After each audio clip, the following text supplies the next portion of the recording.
Welcome to Leap Listens. I'm Sarah McGregor. And I'm Roger Kalis. Leap Listens is brought to you by Leap Create. We are a people communications agency and we work with organisations to help communicate their culture, to attract and recruit candidates and to engage and retain employees through creative and digital projects and campaigns.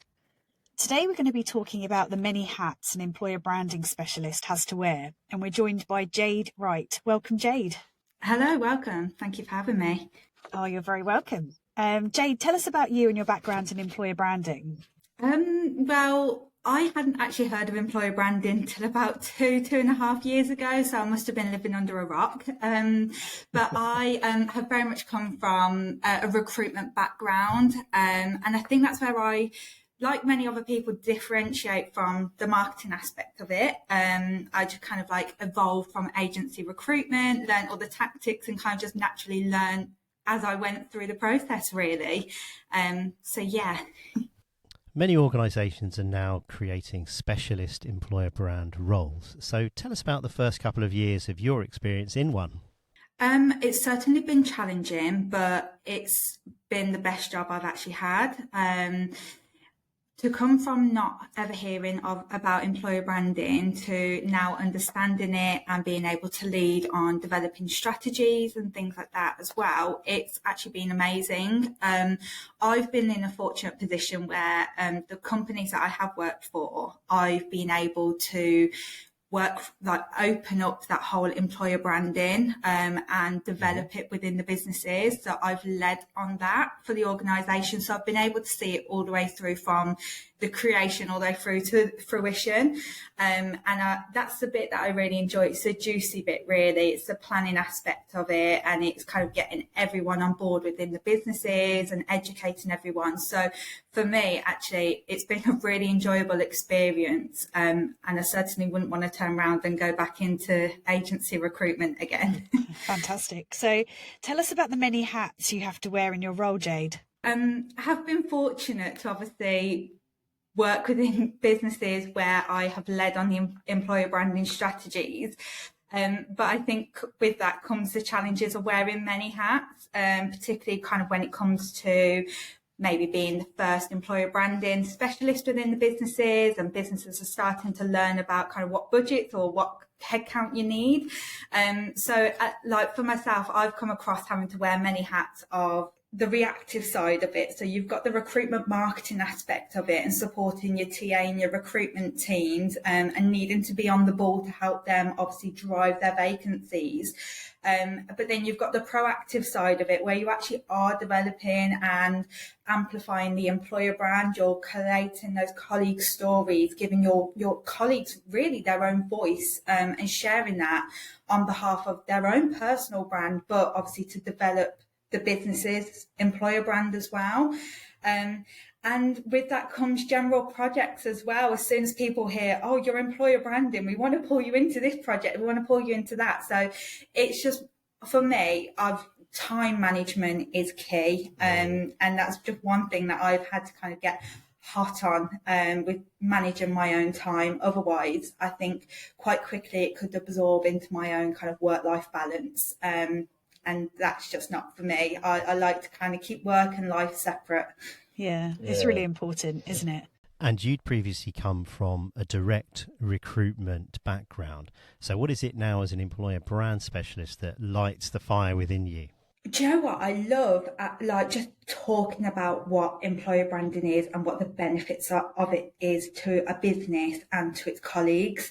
And I think having that previous recruitment experience really gives me a leverage as well, where if my colleagues within the TA teams are struggling with a vacancy or struggling to attract, it's kind of like I can give them advice to go, this is what would work, alongside obviously running campaigns and things like that. It's kind of like, obviously, I'm able to utilise both of my recruitment experience, but obviously my new learned skills as well within employer branding.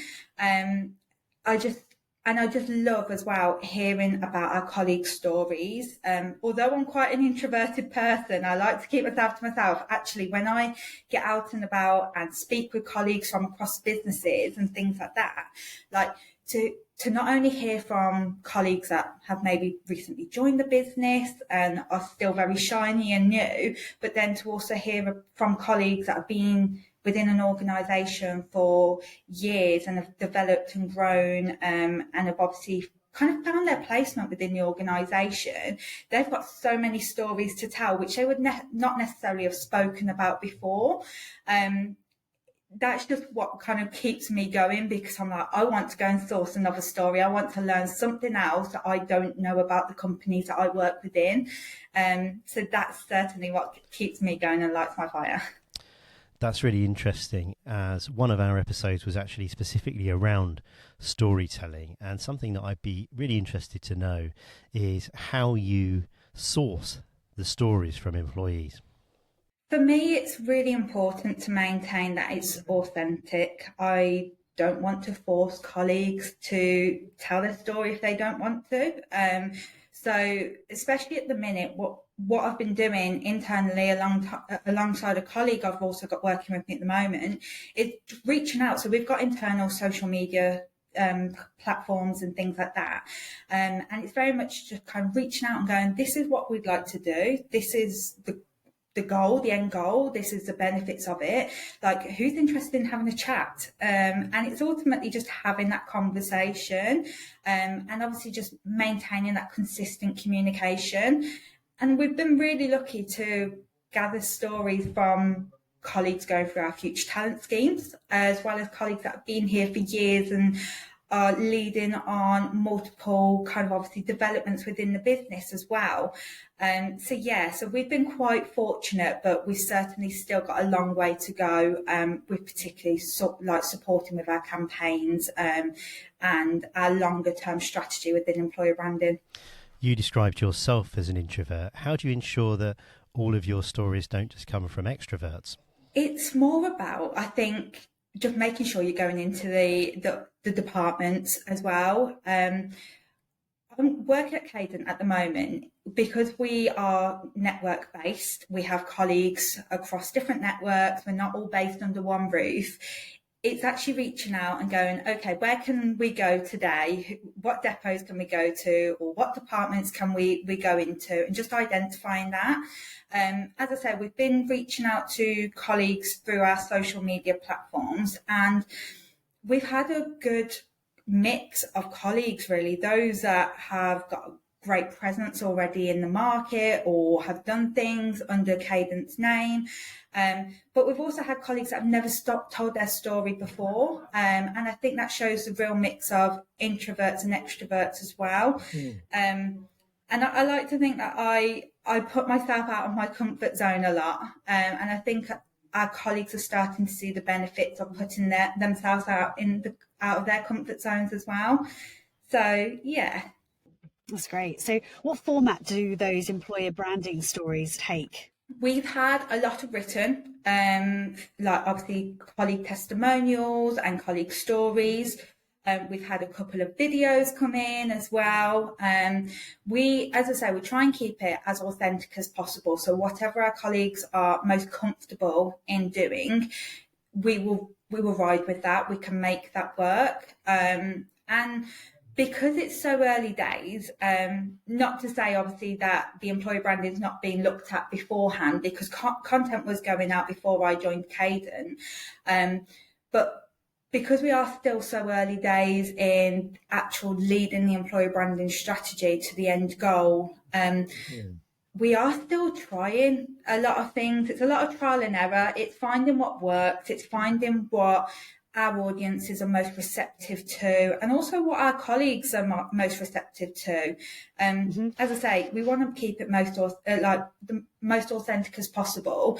And if our colleagues haven't got the buy-in with it, they don't feel like it's authentic. They don't feel like it's a true representation of their perspective.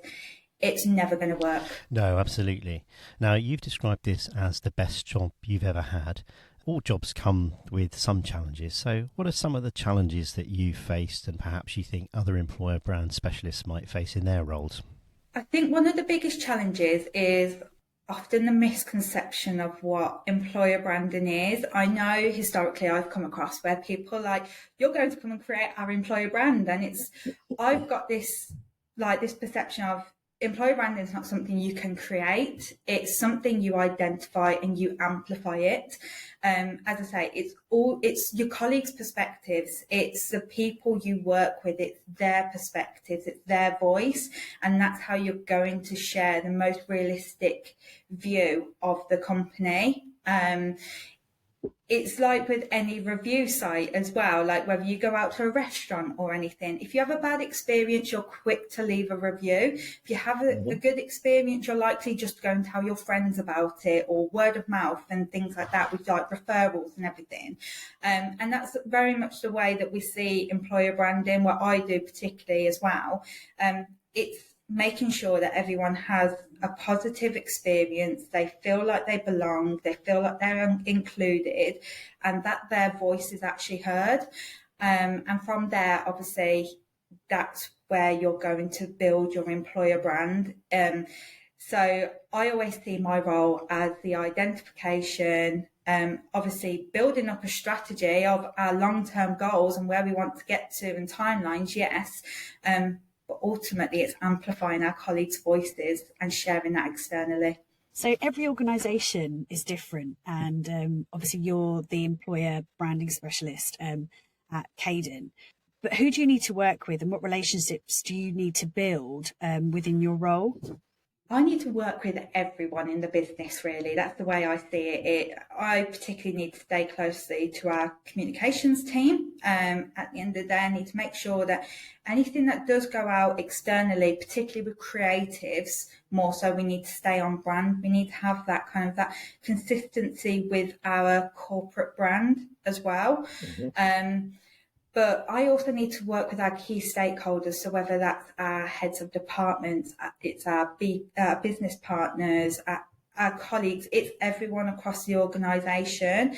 The relationships I build, I always try and maintain that communication of, yes, we are trying to amplify Caden's employer brand and the employer brands of the businesses that I work within. But also this is a benefit to your own personal brand and what it could do for you long term as well. And it's just great to track those journeys. But also, yeah, it's key for me to stay close to everyone within the organisations. And given by your own admission, you weren't really familiar with this role before you took it on, what would be your advice to someone who finds himself in the same position and is new into an employer brand specialist role within an organisation? The first thing that I did, I jumped straight into kind of Google and did lots of research about it. And actually I found a lot of conflicting messages, like employer branding is this, employer branding is that, this is the best way to build your employer brand. So I think the best advice that I could give is just start by speaking to your colleagues, start by listening to their story and by sharing that, and slowly evolve it. So look at what your long-term goal would be, look at what your external ratings are for the organisation, and just build up your plans. I think employer branding, it definitely doesn't have a one size fits all. Every organisation is going to have its different approach. You're going to work differently than to how I might work. And I think you just need to find what works for you, what works for the business that you work within, and ultimately just read. I find that books and podcasts have been my godsend in just learning about the basics, really, and just tailoring that to what works for me. Well, both Sarah and I are huge advocates for employer branding podcast. Yes, absolutely.